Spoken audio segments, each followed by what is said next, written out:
Bonsoir à tous, bonsoir à toutes.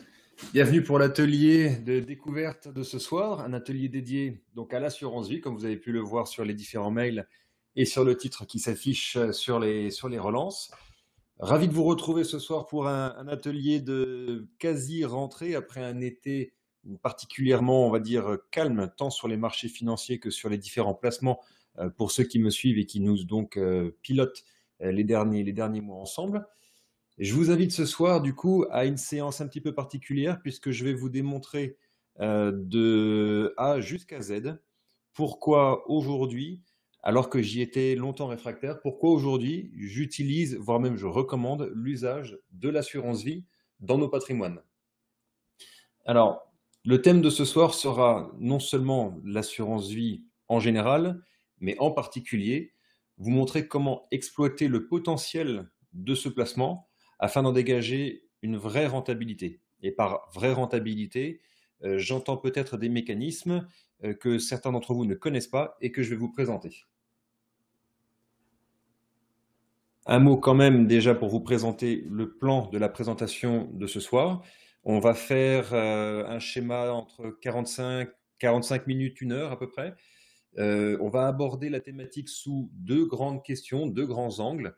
La première thématique sera déjà de découvrir ce qu'est l'assurance vie, comment la rendre rentable. Donc pour ceux qui connaissent ce placement, c'est la partie booster la rentabilité qui va vous intéresser.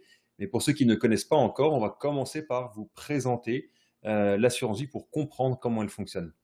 Et dans un deuxième temps, je vais vous présenter comment justement j'exploite aujourd'hui le potentiel de ce placement, avec notamment, comme vous pouvez le lire, un outil très peu connu et encore moins utilisé, qu'on appelle notamment l'avance, et pourquoi je trouve qu'aujourd'hui cet outil est tout particulièrement puissant. Alors, un mot de présentation rapide tout de même comme à mon habitude.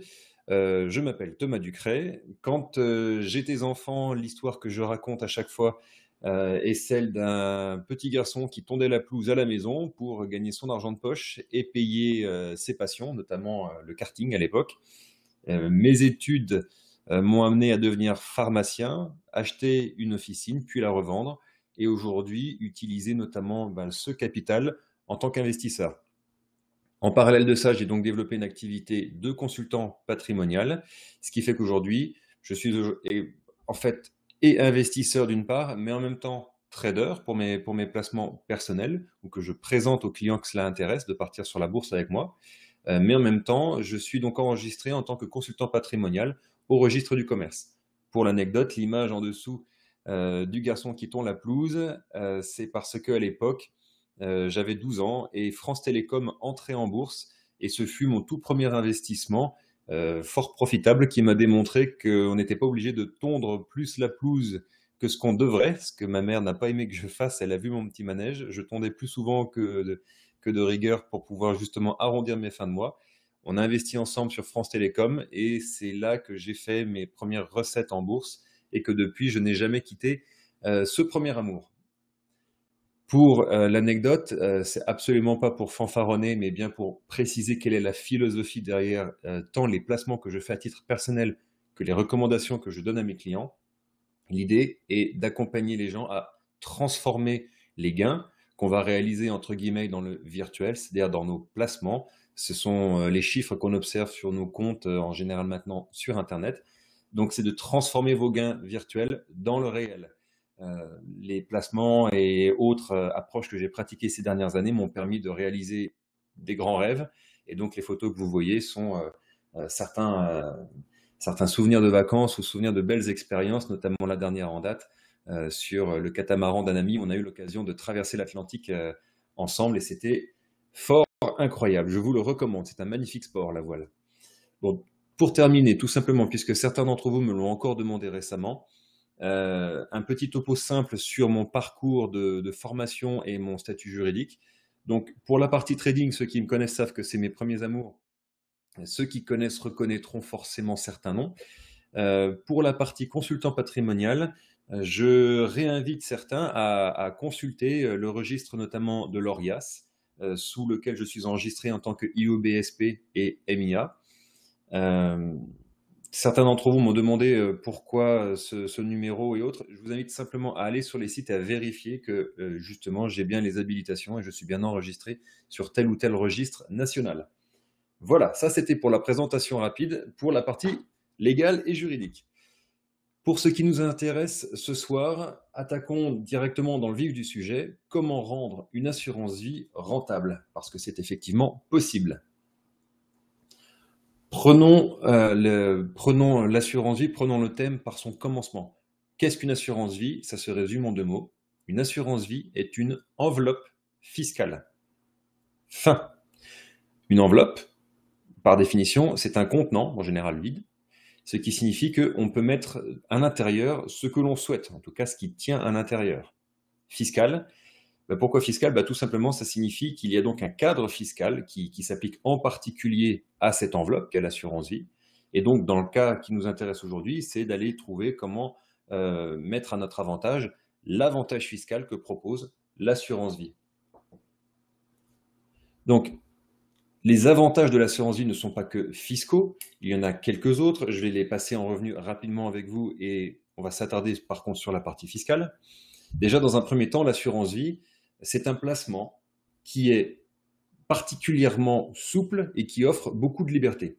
Liberté dans quel sens? Déjà, tout simplement, dans la durée du placement. Beaucoup pensent que l'assurance vie est un placement qui bloque les fonds.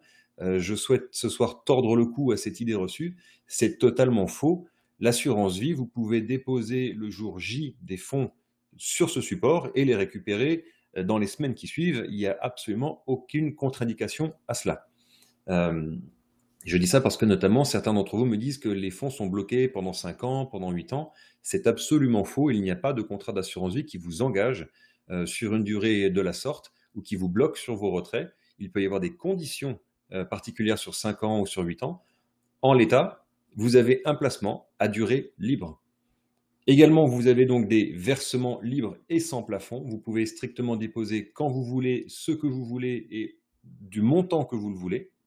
Et à l'inverse, vous pouvez également ressortir les fonds quand vous voulez, du montant que vous voulez. En somme, l'assurance vie, c'est vraiment ce que j'appelle aujourd'hui un super livret.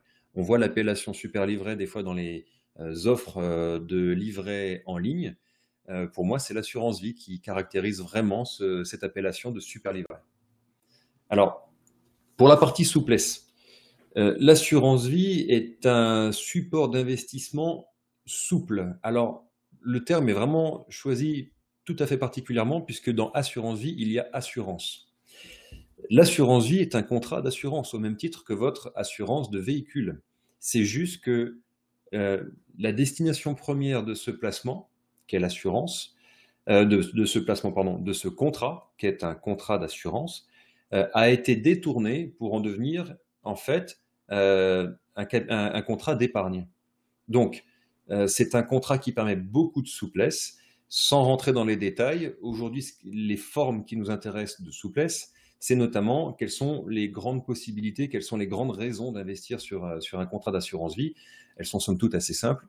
En général, soit vous avez un capital à faire fructifier pour justement avoir davantage de capital, ou alors vous avez un certain capital de départ dont vous voulez justement tirer des revenus complémentaires, ou alors, dernièrement, vous n'avez pas forcément de capital de départ, mais vous souhaitez le constituer à l'aide de versements programmés, mensuels, trimestriels, annuels, que sais-je. Ce que j'observe dans la pratique, c'est que, en général, les personnes viennent sur ce placement pour l'une de ces 3 raisons, mais ensuite, dans la pratique, on pratique vraiment une combinaison de ces trois approches. On peut tout à fait ne pas avoir de capital, constituer un capital, générer des retraits, ou arrêter de faire des versements et laisser fructifier le capital, et ainsi de suite. On peut vraiment choisir la façon d'abonder sur ce contrat. Je vous rappelle encore le parallèle avec le contrat d'assurance de votre véhicule. Vous versez des primes tous les mois. C'est comme si vous versiez des primes plus ou moins fortes selon ce que vous voulez assurer. Donc, pensez bien assurance vie comme étant à la base juridiquement un contrat d'assurance, qui donc, de fait de sa souplesse, a été détourné. Alors, on y vient sur la partie fiscale. C'est sur cette partie-là que chacun a le plus de questions et qu'il est important vraiment de donner un cadre clair. la fiscalité d'un contrat d'assurance vie. Partez déjà du principe que cette fiscalité est avantageuse tout au long de la durée de vie du contrat. Par opposition, quand on dit avantageux, c'est toujours avantageux, mais par rapport à quelque chose.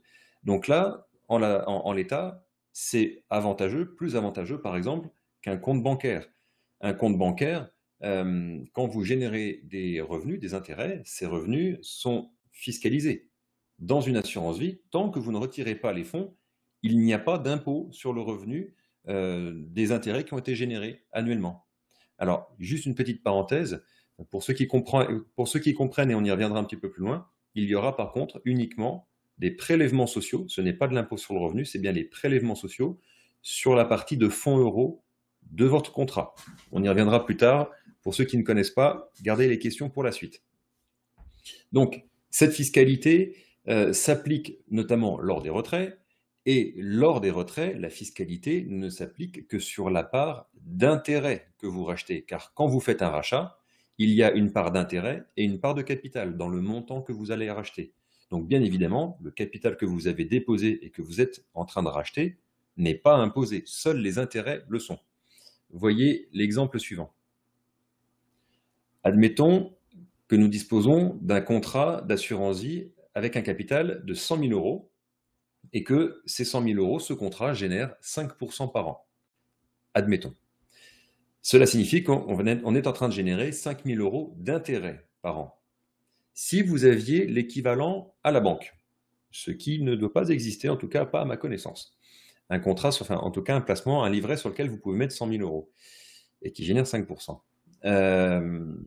Peut-être un compte à terme éventuellement. À la banque, quand vous générez 5 000 euros d'intérêt, les 5 000 euros sont fiscalisés. Au travers de l'assurance vie, quand vous faites un rachat de 5 000 euros, vous ne serez imposé qu'à hauteur de, la base de calcul ne sera que de 250 euros, dans le cadre de l'exemple que je vous montre. Je vous invite à regarder rapidement le dessin sur la droite. Quand à la banque, vous générez 5 000 euros, c'est-à-dire la couronne violette autour du capital des 100 000, les 5 000 euros d'intérêt générés sont fiscalisés.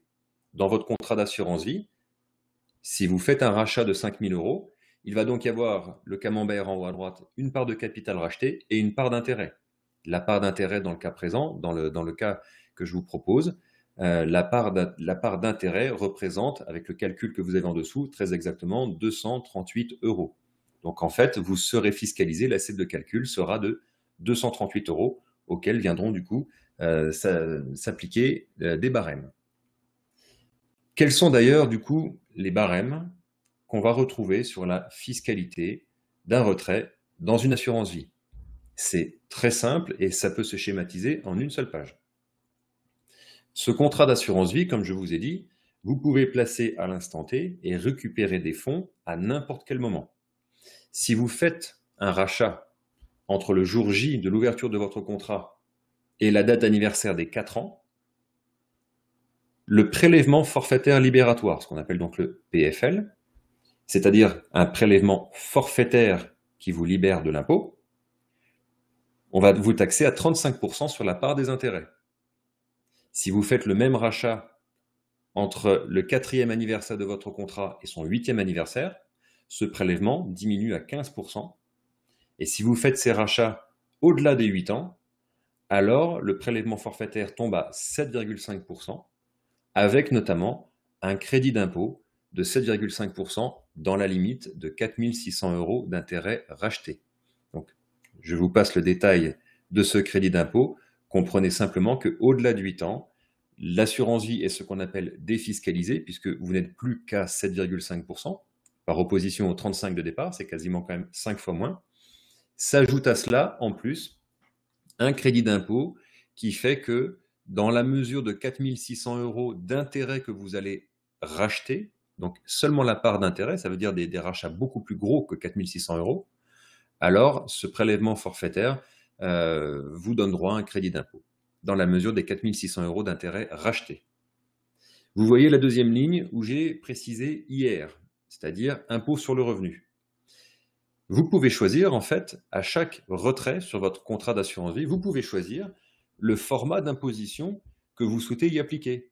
On parle souvent du PFL, du prélèvement forfaitaire, mais vous pouvez tout à fait choisir d'être imposé à l'impôt sur le revenu. Alors, l'impôt sur le revenu est propre à chaque personne, puisqu'il y a donc les barèmes d'impôt sur le revenu, notamment les tranches d'imposition, 0, 14%, 30, 41, 45. Donc, dans le cas présent, quelqu'un qui serait dans une tranche d'imposition, admettons, à 14%, s'il rachète des fonds sur son contrat d'assurance vie pendant les 4 premières années, il vaut mieux qu'il soit à l'impôt sur le revenu à 14% plutôt qu'au prélèvement forfaitaire à 35%. Je vous passe les détails. Retenez simplement que si vous faites par exemple le choix d'être imposé à l'impôt sur le revenu sur vos rachats, au-delà de 8 ans, alors là, à ce moment-là, vous pouvez racheter jusqu'à 4 600 € d'intérêt, encore une fois, sans impôt sur le revenu. Le calcul est exactement le même qu'au prélèvement forfaitaire libératoire. Il faut juste tempérer mon propos, l'adapter en fonction de votre propre barème d'imposition le moment venu. Et c'est à ce moment-là, d'ailleurs, qu'en général, votre agent d'assurance ou votre conseiller en patrimoine vous fait la meilleure recommandation. Il s'agit d'un simple calcul. N'oubliez pas que là, on parle de prélèvement forfaitaire ou d'impôt sur le revenu, mais en France, il y a ce qu'on appelle les cotisations sociales qui se cachent derrière chaque placement, chaque gain sur un placement financier et immobilier. Donc, c'est ce qu'on appelle la CSG et la CRDS. Et à aujourd'hui, à date, c'est un pourcentage de 15,5% et qui est amené sans doute à évoluer d'après ce que le nouveau président a l'air de vouloir mettre en place pour l'année prochaine. Donc, voilà comment comprendre tout simplement la fiscalité de votre assurance vie. Fin. Il y a quelques subtilités, comme je l'ai dit tout à l'heure, au niveau des fonds euros. Je vais expliquer les fonds euros plus tard, où les cotisations sociales sont appliquées annuellement au sein même du contrat et non lors des rachats. Voilà. Je ne rentre pas plus dans le détail que ça. Je préfère que vous gardiez des questions peut-être pour la fin sur ce sujet. En tout cas, en une page, vous avez le récap de l'imposition de l'assurance vie lors des rachats. Un autre avantage de l'assurance vie, qui est lui également fiscal, mais celui-ci davantage se joue au moment de la transmission, c'est-à-dire au moment d'une succession, au moment d'un décès. Le contrat d'assurance vie permet, entre autres, de choisir librement les bénéficiaires du contrat d'assurance. Comme une assurance de votre voiture est cassée, vous êtes le bénéficiaire car votre assureur va vous rembourser une somme définie dans votre contrat. Et bien là, l'assuré, c'est vous, mais étant décédé, étant arraché à l'amour des vôtres, il y a donc des bénéficiaires et vous pouvez librement choisir ces bénéficiaires. Il existe quelques critères, on ne va pas rentrer dans les détails ce soir, mais ce choix est libre.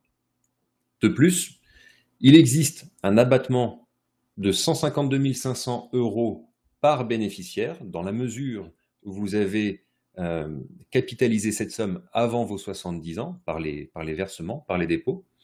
Donc cela signifie qu'au moment d'une succession, si le contrat est à 152 500 €, admettons, cette somme sera versée aux bénéficiaires sans aucun droit de succession.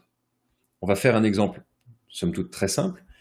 Prenons le cas d'une succession où il y a un capital de 200 000 € sur une résidence principale, de 305 000 € en assurance vie, avec 2 enfants, 2 héritiers, 2 bénéficiaires. Sur la part de la résidence principale, les 200 000 € sont donc divisés en deux par bénéficiaire, par enfant. Dans le cas présent, 100 000 € par enfant. 100 000 €, s'il n'y a pas eu de donation faite par le passé, on est dans les abattements auxquels on a le droit, qui sont de 100 000 € tous les 15 ans par bénéficiaire, par enfant direct. Donc, la maison d'une valeur de 200 000 € est donc transmise aux 2 enfants sans frais. Et les 305 000 € versés présents sur l'assurance vie sont donc divisés en deux, 152 500 € par personne, et donc ils sont transmis sans frais, car ils sortent de l'actif successoral, et ces sommes sont transmises jusqu'à cet abattement de 152 500 € sans frais de succession. Au-delà, vous allez avoir des tarifs forfaitaires qui sont de 20% de 152 500 à 700 000 € de succession, et au-delà de 700 000 €, on est à 31,25%. Voilà pour L'avantage fiscal qu'on oublie souvent, mais qui est à considérer, notamment pour les personnes au-delà de 60 ans en général, qui souhaitent vraiment optimiser leur succession, leur transmission. Vous avez là un exemple, comment transmettre plus de 500 000 euros de patrimoine à 2 enfants sans frais, sans impôt. On continue avec, à mon avis, l'avantage le plus intéressant ce soir pour ce qui nous concerne, à savoir, on peut calibrer une performance sur mesure en assurance vie. Comme je vous l'ai dit, c'est une enveloppe. Dans cette enveloppe, on peut y mettre ce que l'on veut. Alors il se trouve que dans cette enveloppe, on ne peut pas non plus y mettre tout et n'importe quoi, on peut y mettre 2 types de supports. C'est pour ça qu'on appelle d'ailleurs maintenant les contrats d'assurance vie des contrats multi-supports. Car d'une part, on peut mettre des fonds monétaires. Le plus connu, c'est ce qu'on appelle le fonds euro ou encore fonds garanti. C'est donc un actif sans risque et donc une rentabilité somme toute plutôt faible puisqu'il est sans risque, la rentabilité s'en fait ressentir. Sa rentabilité sur 2017 est attendue aux alentours de 1,5%. Elle était aux alentours de 1,8% en 2016 et les personnes qui ont connu il y a 10, 15 ou 20 ans les fonds euros en assurance vie, on était plutôt dans les 4, 5, 6, 7% et ça grimpait. Alors, d'ailleurs, les vieux contrats, les contrats qui ont 15 ou 20 ans et plus, en général, on ne trouve qu'un seul type de support dedans, c'est-à-dire le fonds euro, c'est ce qu'on appelait des contrats monosupport. Aujourd'hui, et étant donné la conjoncture, on invite depuis plusieurs années les investisseurs à se tourner vers les contrats multi-supports. Il y a 2 raisons à cela. Petit 1, elle est très fallacieuse, mais il faut quand même la nommer. Les agents sont mieux rémunérés sur la part d'unité de compte quand un contrat est souscrit. C'est un secret de polichinelle. Pour autant, c'est pas non plus, on ne parle pas de sommes mirobolantes. Mais une raison qui, je le trouve, est quand même beaucoup plus raisonnable est que notamment les fonds monétaires ne font que perdre en rentabilité. On est actuellement aux alentours de 1,5%. On ne peut pas dire que ce soit vraiment rentable. Et petit 2, on est en train de perdre le statut de fonds garanti. De plus en plus, les assureurs sont en train de resserrer la bride autour de ce fameux fonds garanti. Donc, on exhorte les investisseurs à sortir du fonds monétaire et à raison, à grande raison. Je vous invite d'ailleurs, si vous en avez des contrats monosupport, à vous retourner vers votre agent d'assurance et à passer en contrat multi-support. Il sera peut-être un peu mieux rémunéré sur votre contrat, mais vous aussi au passage. Donc, les unités de compte, c'est ce qui va nous intéresser majoritairement ce soir. Qu'est-ce qu'une unité de compte? Partez du principe, pour ceux qui sont débutants, que ce sont des actifs thématiques qui vont donc s'axer autour d'une thématique ou de plusieurs thématiques parce qu'il y a des unités de compte qu'on va appeler diversifiées ou alors qu'on va appeler spécifiques. Alors, on va trouver différents secteurs, les actions, l'immobilier, les devises, les obligations, des thèmes d'investissement comme la santé, les technologies, les matières premières. Voilà, retenez que majoritairement, de près ou de loin, on va être concerné par les actions cotées en bourse pour la partie actions, les obligations d'État pour la partie obligataire, et d'autres pour ceux qui connaissent davantage, vous voyez de quoi je fais allusion. Retenez simplement que ces fonds en unité de compte sont surtout gérés par un gérant de portefeuille qui lui-même agit au sein d'une société de gestion, c'est donc un professionnel, une maison professionnelle, et donc les profils de rentabilité de ces fonds sont somme toute bien supérieurs aux fonds euros, pour autant que vous fassiez confiance à un bon gérant de portefeuille, à une bonne société de gestion. Aujourd'hui, pour parler de performance d'assurance vie, il faut comprendre comment les assurances vie sont commercialisées. 80% des contrats en France sont distribués par les banques. Pour l'anecdote, les banques n'ont pas le droit de faire d'assurance vie. Un assureur a le droit de faire de l'assurance vie. Ça revient sur la notion de contrat d'assurance dont je vous parlais au début. Les banques sont des distributeurs pour les assureurs. Et certaines banques ont développé au sein même de leur gigastructure des pôles assurance, comme le Crédit Mutuel par exemple. Donc 80% des contrats en France sont commercialisés par les banques et les banques commercialisent des contrats qui à l'extrême majorité, contiennent 80% de fonds euros et 20% d'unités de compte en moyenne. La loi des 80-20 est respectée. Ce qui fait que, mécaniquement, la rentabilité moyenne des contrats observés oscille entre 1,5 et 3%. Alors, on va voir maintenant comment on peut dynamiser tout ça. Voilà ce que j'appelle, moi, les 3 critères d'un placement qui sont propres à tout type de placement. Ce n'est pas propre à l'assurance vie, mais ces 3 critères, vous les retrouvez quasiment dans tout. On commence par déjà tout simplement la disponibilité. Un placement peut être plus ou moins disponible. Par exemple, un livret A est tout à fait, ou même un compte courant, si on peut le considérer comme un placement, mais tenons-nous-en par exemple au livret A. Le livret A est tout à fait disponible.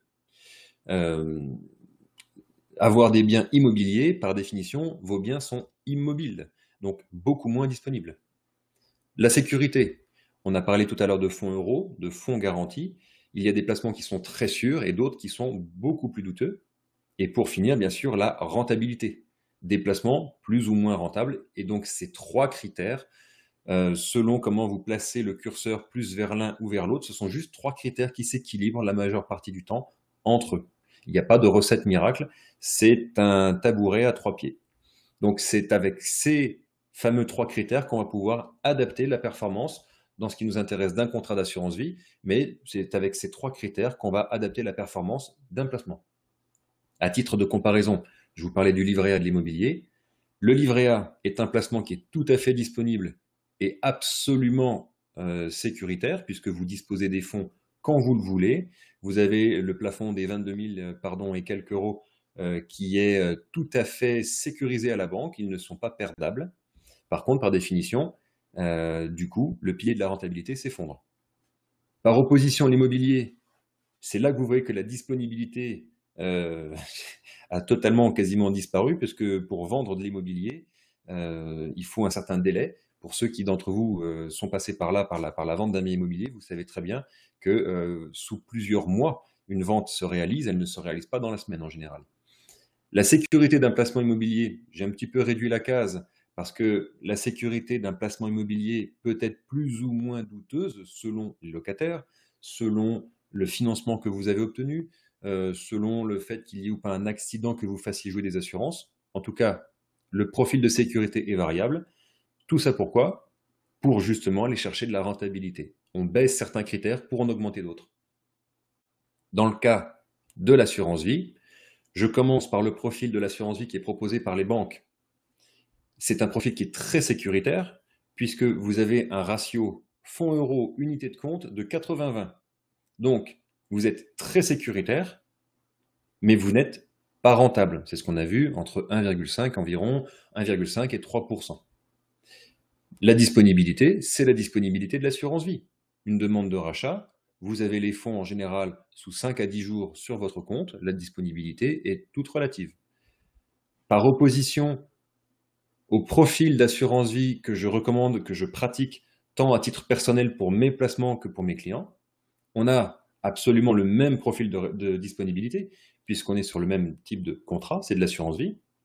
Par contre, en faisant jouer le ratio fonds euros unité de compte, là on le passe à 20-80, on perdra nécessairement en sécurité, mais par contre, dans l'intérêt d'aller chercher une rentabilité tout autre, bien supérieure. Donc, simplement ces 3 critères, en faisant varier ces 3 paramètres, on va comprendre, somme toute, tout type de placement par ces simples 3 critères. Posez-vous la question chaque fois qu'on vous propose un nouveau placement, comment ces 3 critères sont positionnés. Et très souvent, vous vous rendrez compte que le critère de la sécurité est totalement annulé au profit d'une rentabilité potentiellement énorme et une disponibilité que je vous invite toujours à vérifier. On sait comment entrer dans un placement, mais il est encore plus important toujours de savoir comment on va en sortir. Parole d'expérience.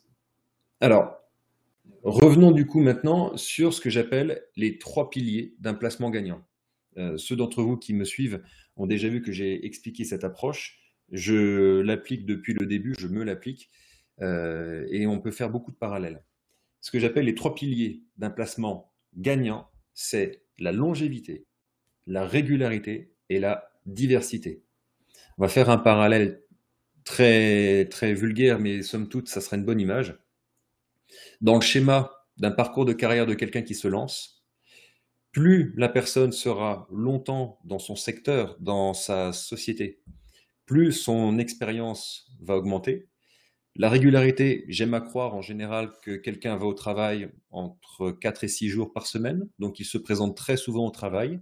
Encore une fois, il va vivre plein d'expériences différentes, des bonnes et des mauvaises, mais dans la régularité, son expérience, encore une fois, va se forger. Et la diversité, eh bien, encore une fois, dans un poste, on est rarement monotache aujourd'hui, je dis bien rarement. Donc, le fait d'être diversifié dans votre secteur, dans votre société, que sais-je, cette diversité, encore une fois, sera un critère d'accumulation d'expérience et de réussite. Au sein d'un placement, ce sont les 3 mêmes critères. Je prends l'exemple de la longévité. Quand je vous dis d'être là dans la durée, prenons l'exemple, le cas d'école de la crise de 2008. En 2008, les marchés financiers, notamment américains pour la courbe que vous voyez là devant vous, se sont écroulés d'environ 50% en l'espace de 12 mois. Le pic et le creux sont espacés de 12 mois. Pour autant, on parle de la crise de 2008 parce que la société Lehman Brothers a chuté en septembre 2008, mais la crise avait démarré quand même bien avant. Les personnes qui ont vendu au plus bas de la crise, aujourd'hui se mordent les doigts et voire même pour beaucoup d'entre eux ne sont jamais revenus sur les placements, alors que s'ils étaient simplement restés, depuis le creux de la crise jusqu'à aujourd'hui, on est sur une plus-value de 260%, c'est-à-dire qu'on a quasiment triplé le creux de la crise, ce qui fait une rentabilité annuelle très intéressante, surtout avec les intérêts composés. Je ne vais pas vous la calculer là tout de suite, mais on est sur de la rentabilité forte plus. Vous faites 260 divisé par 8, vous devriez arriver juste à 30, une trentaine de pourcents, bon, sans compter les intérêts composés. En tout cas, preuve que quand on touche le creux d'une crise, le creux, c'est le creux. Après, il y a un rebond. Donc, être là dans la durée. Petit 2, être régulier. J'invite les investisseurs, qu'ils soient sur la bourse ou sur l'assurance vie ou sur quelque forme d'investissement que ce soit, à être régulier tant dans les actions que dans le suivi.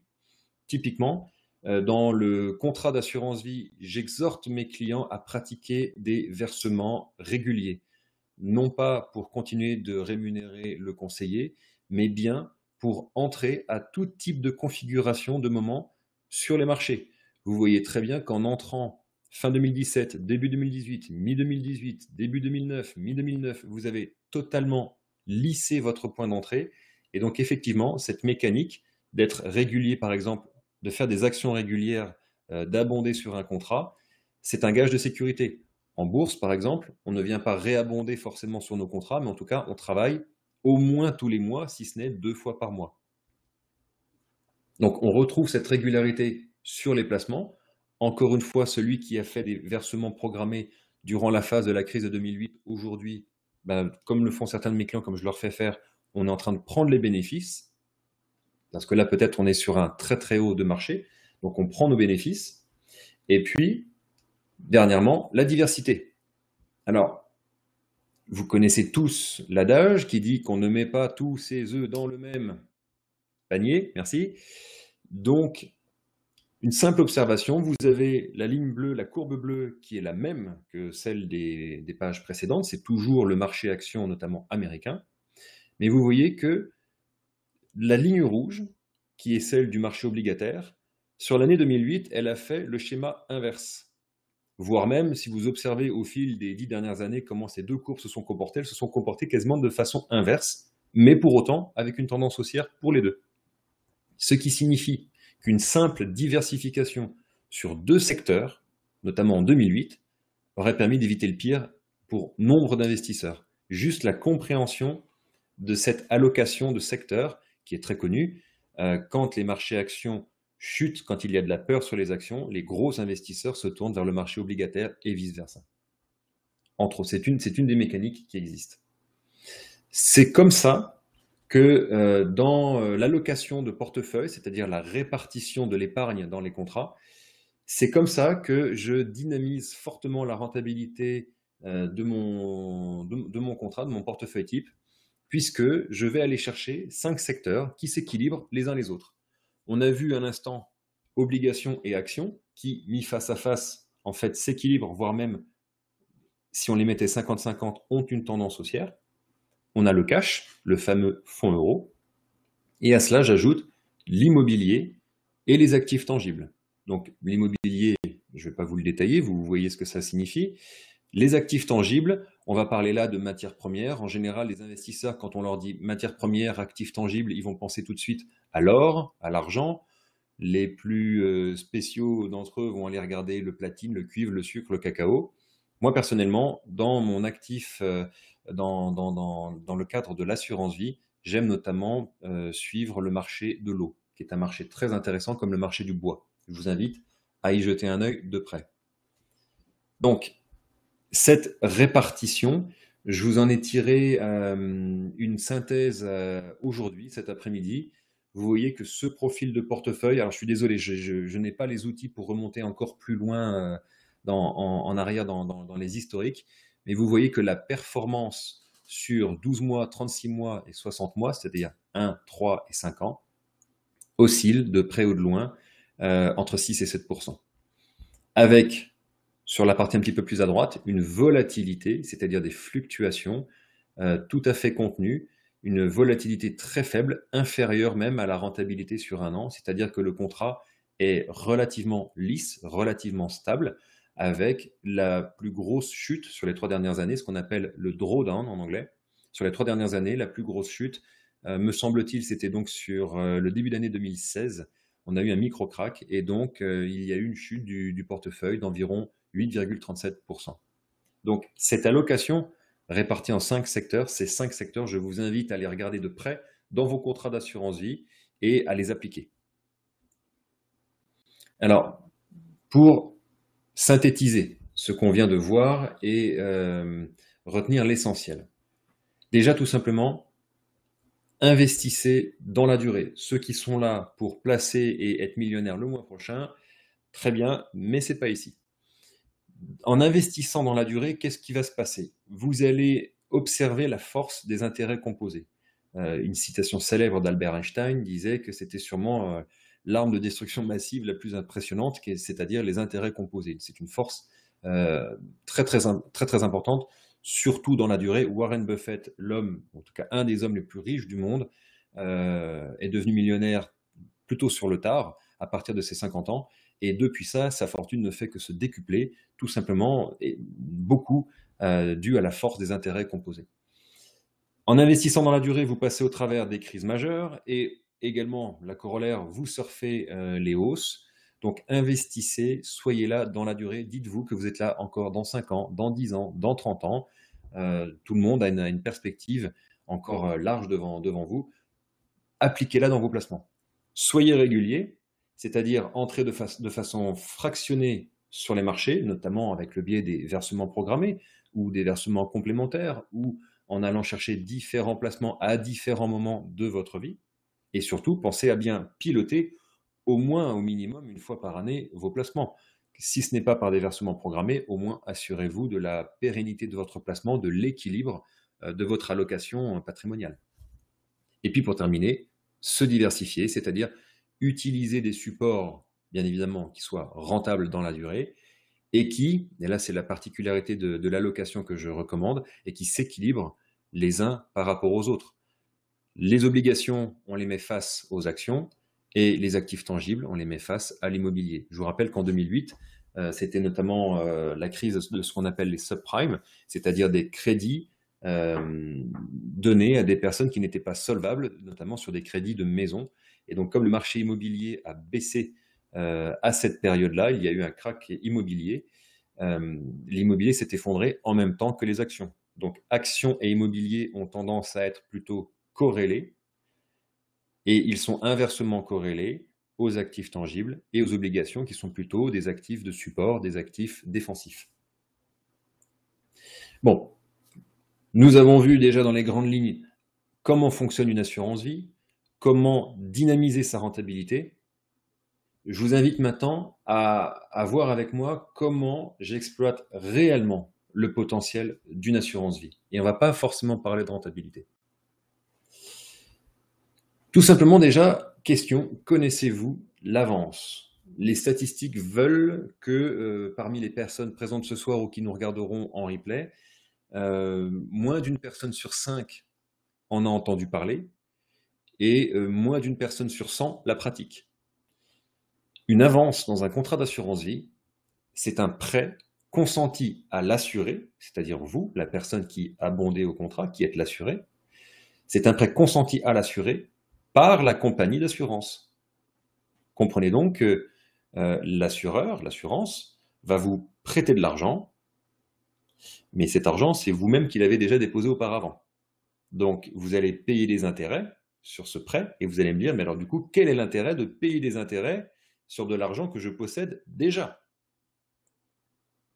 C'est là qu'il nous faut quelques éléments complémentaires.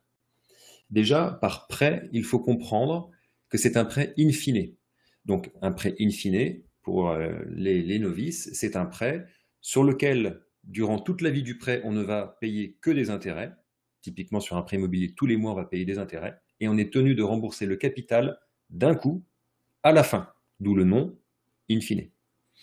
C'est un prêt qui est temporaire, forcément, il est limité dans le temps. C'est un prêt qui, en moyenne, selon les contrats, doit être remboursé avec des échéances à 3 et 6 ans. Vous pouvez rembourser plus vite si vous le souhaitez. Certains contrats proposent même d'aller jusqu'à 8 ans. Une moyenne qu'on observe chez les différentes compagnies, ça oscille entre 3 et 6 ans. Cette avance, cette somme que vous allez donc demander, vous faire prêter, elle correspond à une fraction de l'épargne que vous avez précédemment déposée et qui a capitalisé, généré des intérêts. En moyenne, pour les assurances vie qui sont en unité de compte, on va vous autoriser à demander 50% environ. En avance, on vous autorise à aller jusqu'à 50% de demande d'avance sur la part d'unité de compte de votre contrat. C'est-à-dire que vous avez 100 000, vous ne pouvez pas demander plus de 50 000. Là où ça devient intéressant, c'est que cette avance, elle est non fiscalisée.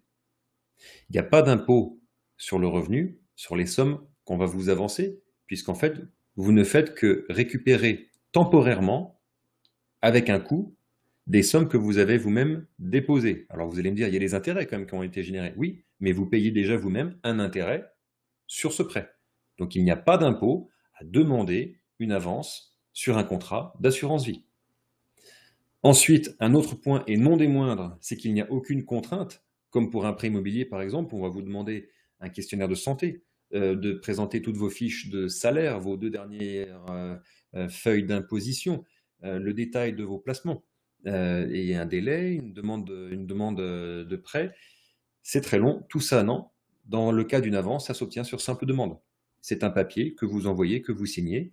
L'assureur étudie votre cas et s'assure que votre demande n'est pas disproportionnée par rapport aux critères d'octroi. Et dans la quinzaine, vous recevez la somme sur votre compte. Là, par contre, où l'assurance vie propose un outil comme l'avance qui fera toute la différence en termes d'exploitation de votre capital et donc de rentabilité, mais là, ce n'est pas de la rentabilité pure, c'est vraiment de la dynamisation de votre patrimoine, c'est que cette avance n'est pas déduite du montant de votre contrat. Ça ne diminue pas la somme que vous avez sur votre contrat. Je vais y revenir plus tard. Dernièrement, et non des moindres, une dernière fois, c'est que c'est totalement gratuit. C'est-à-dire que les opérateurs ne facturent rien.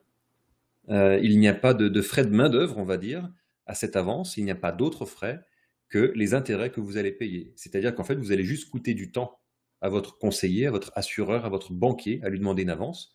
C'est tout. Donc, quand on a quelque chose de gratuit à la banque, par définition, j'ai envie de dire déjà, on s'y intéresse. Alors, dans la pratique, je vous ai dit que ça ne changeait pas le montant. Dans la pratique, reprenons ce contrat de 100 000 euros. Si je demande une avance de 20 000 euros, alors mon contrat gardera son solde de 100 000 euros et 20 000 euros vont m'être versés directement sur mon contrat, sur mon compte courant, mon compte courant ou le livret, le RIB sur lequel vous souhaitez être réglé. Alors bien entendu, je suis tenu de rembourser les 20 000 euros que l'assureur me prête dans le délai que le contrat me permet de faire. Et donc, bien sûr, je suis redevable maintenant d'un intérêt qui est calculé et pratiqué donc sur la somme qui est prêtée. Ce taux d'intérêt fluctue mois après mois, voire même normalement au quotidien. Je vais y revenir. Je sais que certains d'entre vous m'ont posé des questions récemment. Tout le monde a entendu parler des taux bas dernièrement. Il en est de même pour l'avance. Simplement, revenons sur notre cas. Vous aviez 100 000 euros sur votre contrat. Ces 100 000 euros sont devenus 120 000 euros. 100 000 toujours sur le contrat d'assurance vie, plus 20 000 sur votre compte courant, admettons. Et sur votre contrat d'assurance apparaît une dette, une ligne de dette de 20 000 euros que vous devrez rembourser. Le bilan reste donc équilibré. La seule nuance, ce sont maintenant les intérêts d'emprunt. Alors, avant de vous donner quelques chiffres sur cette avance, avant de vous laisser calculer et réfléchir, je voudrais simplement revenir sur la façon dont l'avance est présentée et pourquoi. Certainement, la plupart d'entre vous n'en a un, jamais entendu parler, et deux, même de ceux qui en ont entendu parler, on ne le pratique pas. C'est parce que déjà, tout simplement, dans l'esprit commun, l'avance est systématiquement présentée comme une opération que vous devriez ne pratiquer qu'en de très rares occasions, voire si vous le faites, ça devrait vraiment être un geste exceptionnel, rarissime. Les arguments qui sont présentés par les banques quand vous demandez ou que vous signez votre contrat d'assurance vie, je vous rappelle que 80% des contrats sont signés à la banque, donc on va parler d'eux, à chaque fois, ils vous précisent que vous pouvez faire une avance si vous avez un besoin de trésorerie ponctuel, qu'il va falloir rembourser rapidement, bien sûr. Ou voire même, on entend des choses comme vous êtes en train de traverser des difficultés financières, donc faites une avance sur votre contrat d'assurance vie, bien sûr. En somme, les banques, chaque fois qu'elles vous présentent l'avance, quand elles vous la présentent, parce que c'est déjà bien rare qu'elles vous la présentent, elles en font une opération obscure, ou en tout cas une opération à éviter.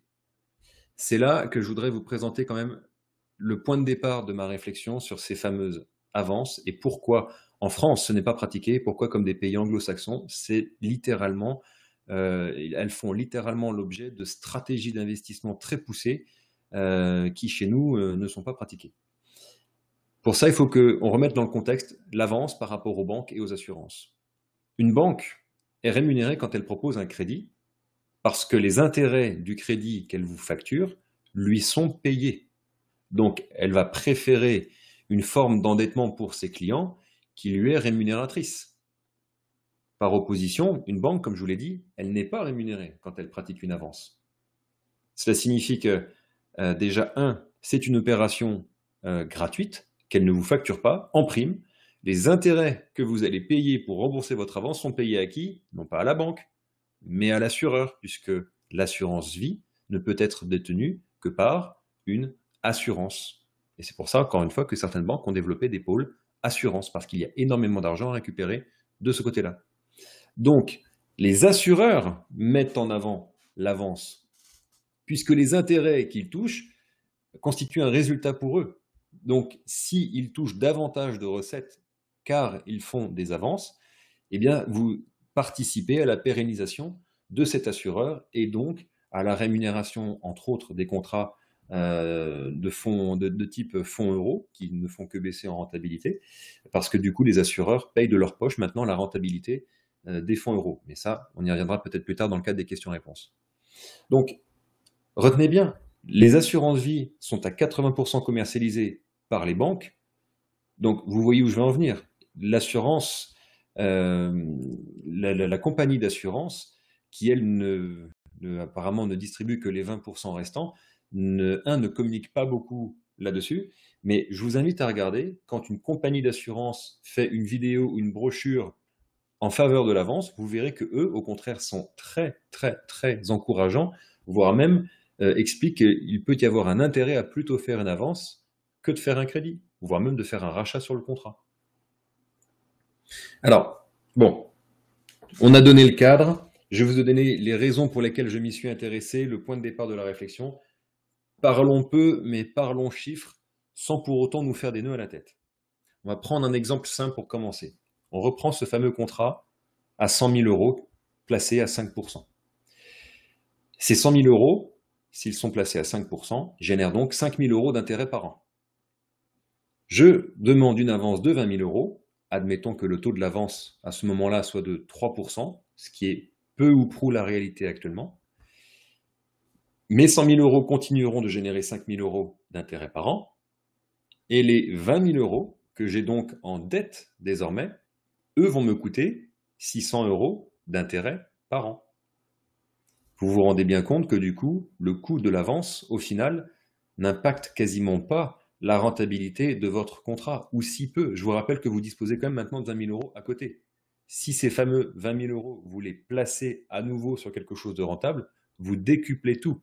Si les 20 000 euros, vous les utilisez pour acheter un téléviseur, c'est une autre paire de manches. Mais l'idée est là. Comparons tout simplement le fait de faire cette avance avec l'option, le choix de faire plutôt un retrait, c'est-à-dire vous enlevez vraiment 20 000 euros de votre contrat. Alors à ce moment-là, on va retomber déjà, dans le cadre de l'impôt sur le revenu, puisque vous allez percevoir des intérêts, vous allez donc être fiscalisé. Selon que vous allez faire ce rachat entre 0 et 4 ans, entre 4 ans et 8 ans, ou 8 ans et plus, il y aura donc une fiscalité. Et puis surtout, vous allez vous priver des 5% d'intérêt qui étaient générés par les 20 000 euros. Donc 20 000 euros aujourd'hui à 5%, si je ne m'abuse, ça fait 1 000 euros par an. Cela veut donc dire que l'avance va vous coûter, dans le cas présent, 600 euros par an. Et si vous laissez bien les 20 000 euros en place, ils vont vous générer 1 000 euros. C'est-à-dire qu'en fait, l'opération va être génératrice de 400 euros à la fin de l'année pour vous, dans le cadre du calcul que je vous donne là, bien sûr. Alors choisissez l'avance. Si les conditions de rentabilité du contrat sont supérieures ou inférieures, bien sûr, il faudra adapter le calcul. Si le montant que vous empruntez ou que vous souhaitez demander en avance est supérieur ou inférieur, il faudra adapter le calcul. Mais là, on a fait un cas simple. Vous voyez que les choses s'équilibrent parfaitement. Alors, du coup, quels sont les enjeux de ce genre d'opération? Tout simplement, il vous faut un contrat qui génère davantage en rentabilité que le coût de l'avance. Par exemple, l'allocation que je vous propose, vous avez vu qu'elle génère en moyenne entre 6 et 7% par an. Actuellement, dans les contrats d'assurance vie, le coût de l'avance, le calcul du taux de ce prêt, en général, c'est on prend la rentabilité du fonds euro majorée de 1%. Donc cette année, si les fonds euros sont attendus à 1,5%, l'avance de ces contrats-là sera, toutes choses étant égales, de 2,5%. L'année dernière, 2016, on était à 1,8%. Les avances étaient, encore une fois, toutes choses étant égales, aux alentours de 2,8%. Donc, votre contrat qui génère davantage que le coût de ce que vous empruntez peut vous mettre dans la situation où vous allez être payé pour vous octroyer à vous-même un crédit. Quand vous placez à 7% et que vous empruntez à 2,5%, il y a un delta de 4,5 quand même. Alors il va y avoir, vous allez me dire effectivement, quelques frais de gestion à la fin d'année sur le contrat d'assurance vie. Peut-être quelques cotisations sociales sur le fonds euro. Peut-être. On va légèrement rogner cette rentabilité. Mais quand bien même, l'enjeu est d'avoir une bonne rentabilité sur le contrat. Et cette mécanique fonctionne même si vous étiez, admettons, à 3% de rentabilité de votre contrat d'assurance vie, ce qui est quelque chose d'actuellement atteignable très facilement sur une assurance vie. Et l'enjeu, bien sûr, de cette avance, c'est de la rembourser. Ou pas. Qu'est-ce que j'entends par là? Vous avez une dette vis-à-vis de votre assureur, et donc cette dette, vous allez la rembourser, comme toute dette. Donc vous allez peut-être faire des versements mensuels, des versements complémentaires. Il existe différentes façons de rembourser une dette, donc typiquement cette avance. Mais dans le cas de certains clients, par exemple, vous pouvez choisir de ne pas rembourser votre avance. Qu'est-ce qui va se passer? Déjà, tout simplement, vos intérêts vont se capitaliser. Donc, votre contrat d'assurance vie va grimper tout seul. Et quand va arriver l'échéance finale de remboursement de votre avance, l'assureur dira « Mais écoutez, pourquoi vous ne me remboursez pas ?» Là, vous aurez simplement qu'à lui répondre « Je ne vous rembourserai pas Prenez simplement l'argent déjà disponible sur le contrat, puisque vous disposez déjà de la somme que vous avez empruntée. Je vous rappelle que vous ne pouvez emprunter qu'une fraction de ce contrat d'assurance vie par le biais d'une avance. Donc, les sommes que vous empruntez sont toujours sur votre contrat. Donc, l'assureur peut, sur décision avec vous, choisir de faire simplement un rachat partiel de votre contrat. Alors, bien sûr, il y aura de la fiscalité, mais si vous attendez par exemple 6 ans et que vous aviez un contrat qui avait déjà par exemple 2 ans, vous vous retrouvez dans la phase où l'assurance vie est défiscalisée ou en tout cas très faiblement fiscalisée. Donc, vous avez repoussé votre fiscalité de rachat sur assurance vie.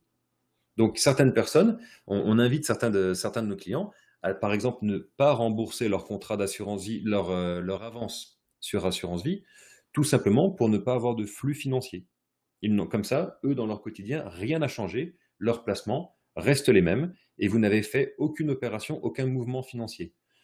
En général, et c'est la grande majorité des cas, l'écrasante majorité des cas, j'invite chaque client à rembourser graduellement son avance, à faire par exemple un calcul de versement programmé sur 3 ans, 6 ans, combiné avec les intérêts que va générer le contrat, pour justement se retrouver dans le cas où au moment de rembourser au final l'avance, c'est passé à capital, à quasiment iso-capital.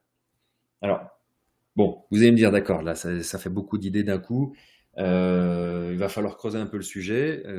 Personnellement, je ne me suis pas converti à l'avance le temps d'une conférence un soir. Ça m'a coûté plus de temps et plus de recherche. C'est pour ça d'ailleurs qu'on est là ce soir et qu'on peut en discuter si vous le souhaitez, ou en off après. Pour ceux qui me connaissent en direct, on peut en échanger de vive voix. Mais je vais quand même vous donner un cas pratique rigolo qui va vous faire sourire. Prenez par exemple le cas d'une personne qui souhaite acheter un véhicule. Quelle est aujourd'hui la meilleure façon d'acheter votre voiture? Alors déjà, quelles sont les différentes façons d'acheter votre voiture? Il n'y en a pas 36. La première, à l'instant T, admettons que vous n'avez pas la somme, en tout cas vous ne souhaitez pas utiliser votre épargne, vous allez donc emprunter. Donc votre capital, votre niveau d'endettement, votre capital va baisser, votre taux d'endettement va croître, votre niveau de capital va baisser. Vous allez le rembourser. Donc la première phase ascendante, c'est vous rembourser ce capital. Je prends l'hypothèse que tous les 5 ans, vous souhaitez changer de véhicule. L'inflation passe par là. Vous ne souhaitez pas 5 ans plus tard acquérir un véhicule moins bien que le précédent, donc vous allez un petit peu remettre au bout, ou en tout cas, le même standing de véhicule va techniquement coûter un peu plus cher. Ça veut dire que cette approche fait que dans le temps, vous allez toujours vous retrouver déficitaire en patrimoine, vous allez toujours remettre au pot au fur et à mesure. Bien sûr, c'est un cas d'école, on fait un cas typique. Ceux d'entre vous qui ont fait le choix d'un crédit sur leur véhicule, il n'y a aucun jugement de valeur.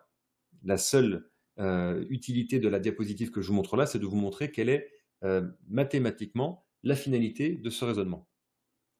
L'autre façon d'acquérir un véhicule célèbre, c'est par le biais de l'épargne. On part de zéro, vous allez accumuler une épargne pendant X années, admettons peut-être chaque pic, disons que c'est tous les 5 ans. Au bout de 5 ans, vous avez accumulé suffisamment d'épargne, vous achetez le véhicule. Alors vous voyez par exemple que là, je ne fais pas retomber à zéro parce que cette approche-là, par exemple, va générer, elle, des intérêts, puisque vous allez épargner, vous allez laisser de l'argent, admettons, sur un compte, un livret, pourquoi pas une assurance vie, et donc vous allez générer des intérêts. Année après année, cette approche fait que vous allez vous retrouver plutôt avec un capital excédentaire plutôt que déficitaire. Très bien. Quelle est la troisième façon? Alors oui, certains me diront on peut s'endetter familialement et compter que Tata Suzanne ne demande jamais remboursement. Bon, c'est une idée, c'est une piste. Moi, je préfère la piste de l'assurance vie et de l'épargne et capitalisation. Qu'est-ce que ça veut dire? En fait, on va utiliser le meilleur de ces deux approches. On va passer par une phase d'épargne, tout à fait, pour créer le capital. Donc on va épargner comme dans le cadre d'un achat cash de véhicule, avec épargne, achat. On a donc une phase d'épargne qui, Quand on arrive au moment du premier achat, comme je vous l'ai dit, l'avance ne vient pas impacter le solde de votre contrat. Vous êtes donc bien en train de faire un endettement. Je le précise là en dessous. Vous êtes donc bien en train d'acheter, puis de rembourser avec des versements programmés, calculés et autres. Vous êtes bien en train d'acheter et de rembourser votre dette. Mais pendant ce temps-là, vu que le solde de votre contrat reste inchangé, les intérêts continuent de capitaliser car vous utilisez l'avance et non le retrait.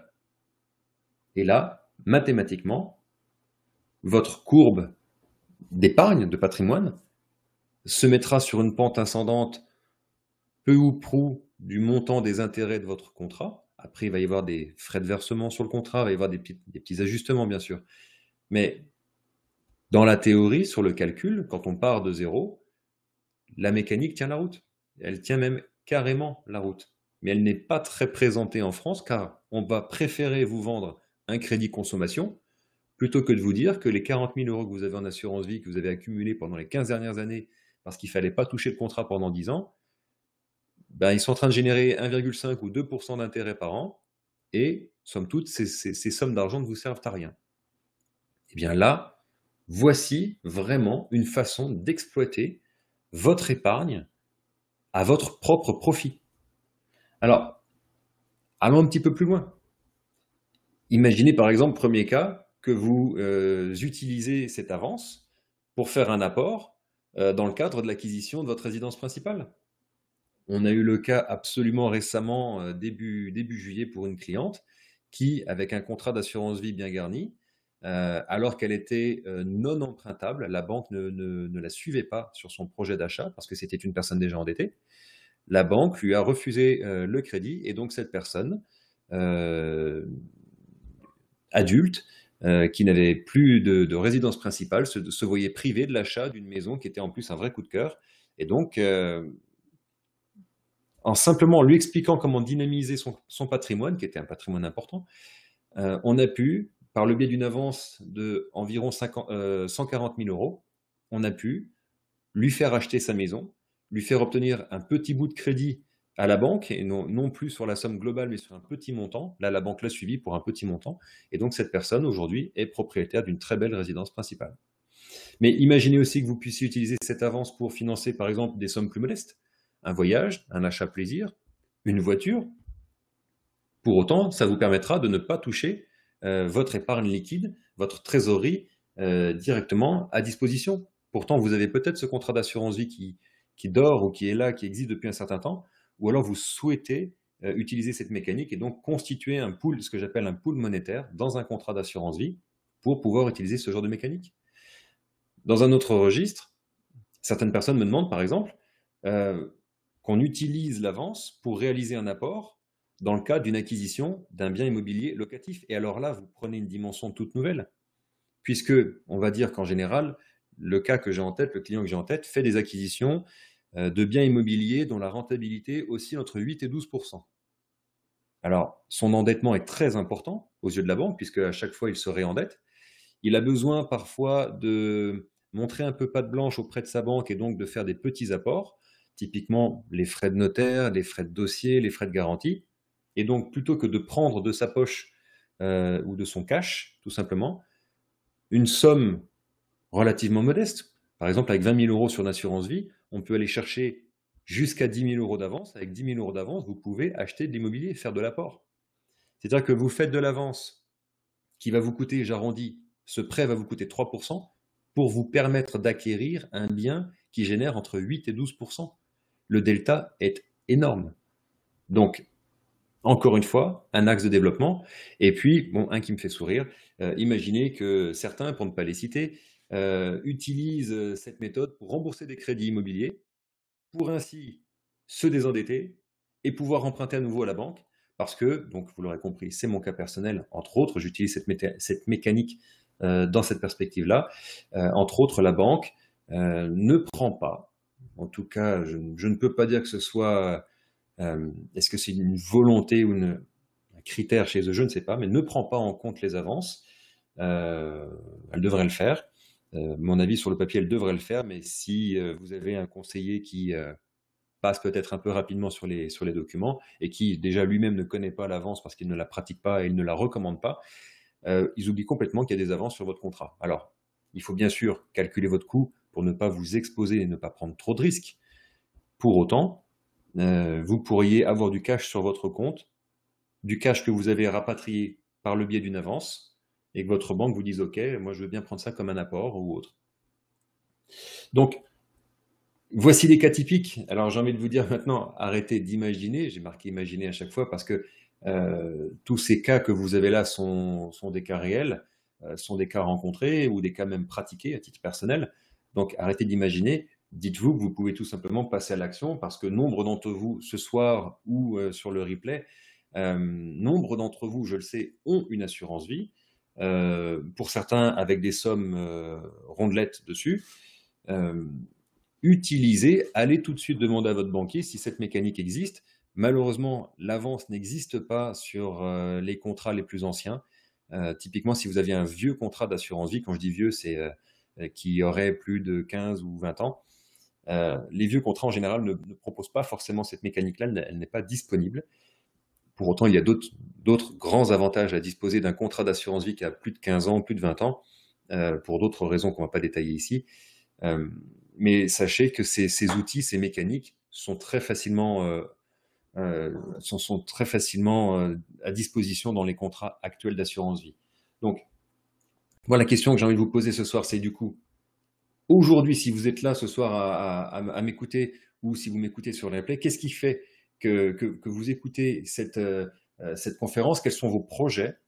Est-ce que vous avez déjà tenté de dynamiser votre épargne? Est-ce que vous avez déjà demandé à votre banquier si vous pouviez dynamiser votre épargne? Et puis, du coup, par conséquent, est-ce que vous souhaitez en connaître davantage pour aller plus loin dans cette démarche d'assurance vie?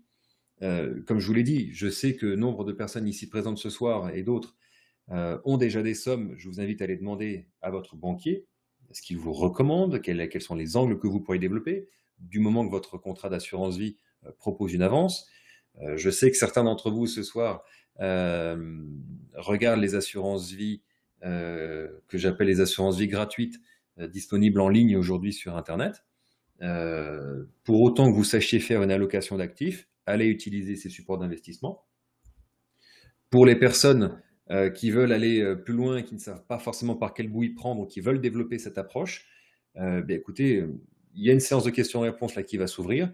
C'est l'occasion de poser des questions qui pourraient être utiles à tous, ceux présents ce soir ou ceux qui nous écouteront sur YouTube. Et puis, sinon, vous pouvez m'écrire directement sur le site.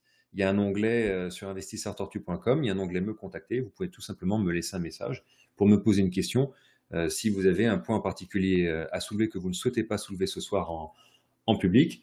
Et puis, pour ceux qui veulent aller plus loin, vraiment le cran plus loin, bien évidemment, en tant que consultant patrimonial, j'ai l'autorisation de commercialiser des contrats d'assurance vie. C'est d'ailleurs ce que je me suis fait à moi-même. Je me suis auto-distribué mes contrats d'assurance vie. Certains d'entre vous ce soir que je salue, qui se reconnaîtront, me posent ces questions en ce moment. On est en train d'appliquer la stratégie parce que avoir un conseiller qui vous permet de vous conduire, de vous guider dans ces démarches-là, ça peut être très utile. Donc, pour toutes ces personnes ce soir, ceux qui ne sont pas encore en relation avec moi, sachez que l'adresse investisseur-tortue.com/ppc pour premier pas confidentiel vous permet en fait de vous donner accès à un petit formulaire qui ne sera qu'entre vous et moi et me donnera l'occasion, avec vos coordonnées, de vous rappeler pour avoir une explication détaillée sur votre situation et voir si vous avez besoin d'aller plus loin, par exemple, avec moi. Voilà pour ce soir. Je vous ouvre la séance des questions-réponses. Vous êtes encore plusieurs à être allés jusqu'au bout avec moi. Je vous en remercie. Merci de votre curiosité et de votre confiance. Est-ce que quelqu'un veut prendre la parole ou tout simplement, par le biais des messages, poser une question sur la thématique de ce soir? Je sais que les puristes qui connaissent bien la mécanique de l'assurance vie, peut-être vous avez des questions qu'on pourrait voir peut-être après si elles vont un petit peu trop loin, notamment sur la partie fiscalité, cotisation sociale. Bon, il y a effectivement des petites finesses sur les contrats d'assurance vie. Pour autant, je les appelle finesses, c'est-à-dire c'est finalement des petits coûts qui n'impactent pas la grande mécanique que je viens de vous délivrer ce soir. Certaines personnes, peut-être ce soir, s'attendaient aussi à avoir plus de détails sur mon allocation d'actifs.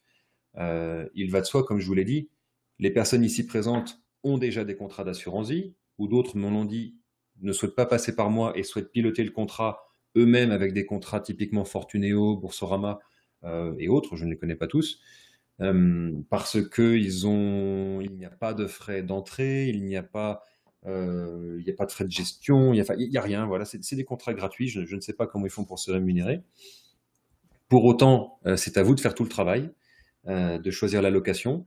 Donc, je me réserve quand même le droit de garder mon allocation, celle qui m'est propre, pour les personnes qui souhaitent travailler avec moi. Et dans ce cadre-là, je leur donnerai point par point tous les sous-jacents sur lesquels j'investis. C'est notamment les sous-jacents que j'utilise, que j'ai utilisé tout à l'heure pour vous démontrer, pour vous présenter la performance du portefeuille qui oscillait entre 6 et 7% par an. Est-ce que je repense à une question qu'on m'a posée récemment sur l'assurance vie? Est-ce que je repense à une question particulière? Non, les questions tournent beaucoup autour de la fiscalité, tout d'abord de la rentabilité, puis de la fiscalité. Donc, comme je vous l'ai démontré ce soir, mon message ce soir, c'était de vous amener déjà à découvrir ou à aller plus loin en ce qui concerne l'outil de l'avance. Donc, moi, j'estime, comme vous l'avez compris, que l'enjeu de la rentabilité de l'assurance vie, c'est pas la rentabilité pure.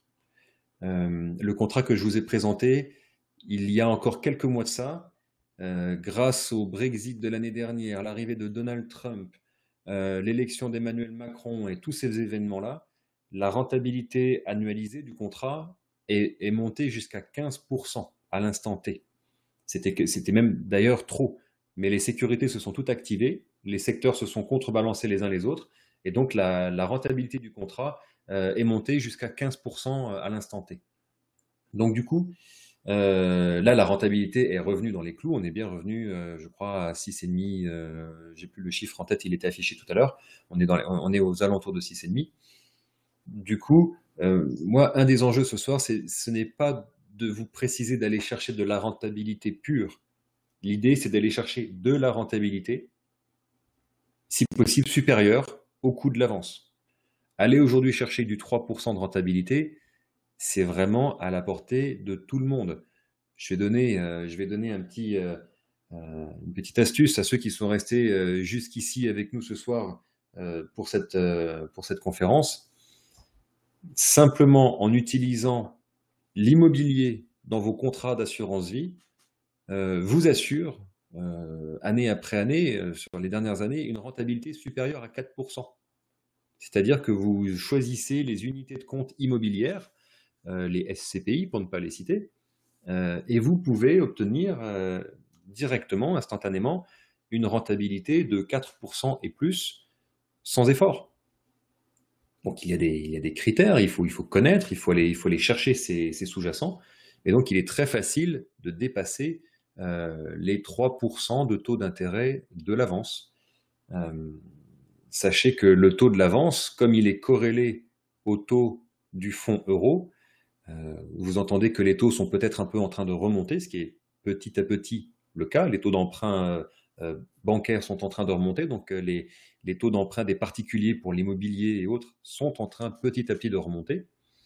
Cela signifie que les fonds euros des assurances vie, typiquement, devraient arrêter bientôt de chuter et se mettre, peut-être avec un décalage, à reprendre peut-être petit à petit cette direction à la hausse, parce que cette rentabilité des fonds euros n'a fait que chuter sur les 10 dernières années, et peut-être même un peu plus.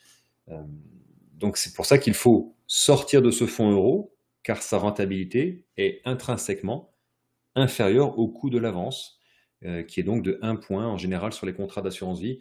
Le coût de l'avance est 1 point supérieur à la rentabilité du fonds euro.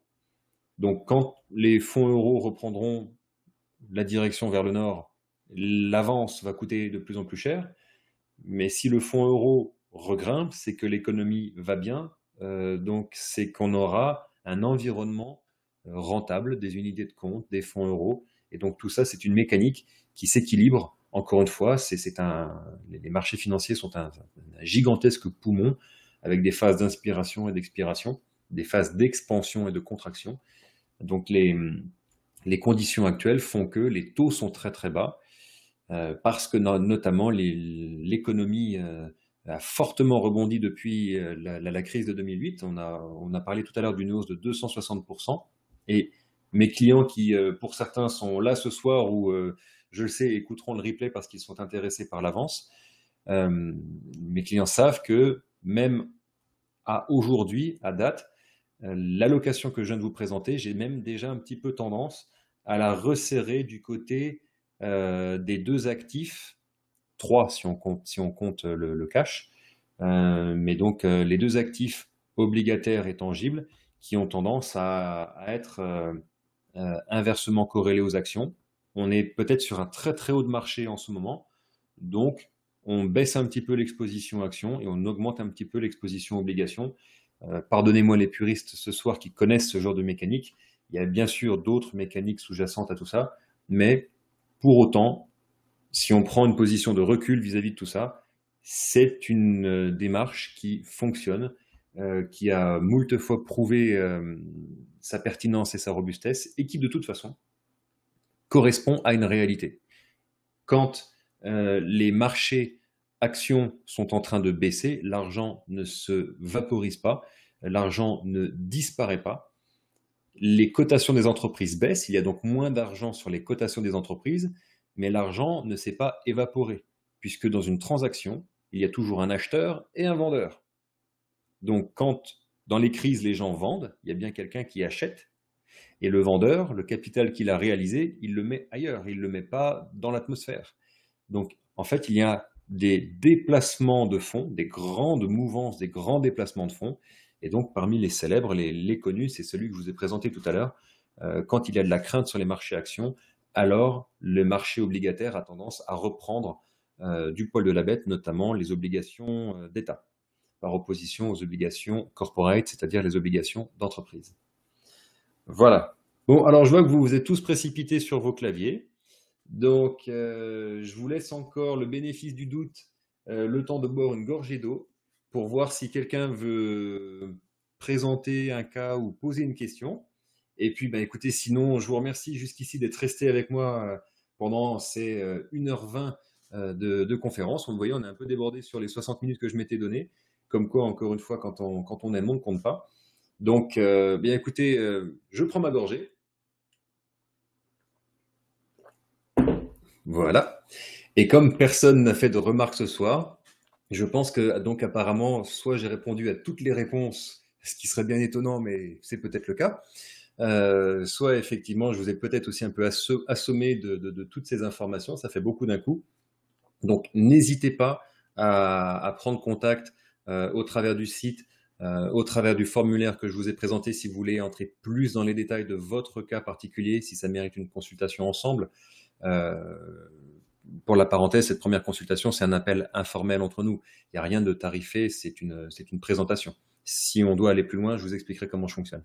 Mais donc du coup, pour ce soir, eh bien écoutez, un grand merci pour votre participation, pour toutes vos questions en amont, parce que vous avez été vraiment plusieurs à me poser des questions avant ce webinaire. J'espère, en tout cas je pense y avoir répondu ce soir. Un petit clin d'œil encore une fois à ceux qui nous regardent en replay. Je sais que vous êtes aussi nombreux à préférer le replay plutôt que d'être présent. Chacun son agenda, je peux comprendre, absolument pas de problème avec ça. Et puis bah, du coup, je vous invite à venir participer au prochain atelier découverte qui sera sans doute d'ici 2 mois et peut-être d'ailleurs sur la thématique du trading si effectivement les marchés financiers donnent un peu des signaux de volatilité d'ici la fin de l'année. Voilà, voilà. Excellente soirée à vous. Merci de votre présence et à très bientôt pour la suite. Au revoir.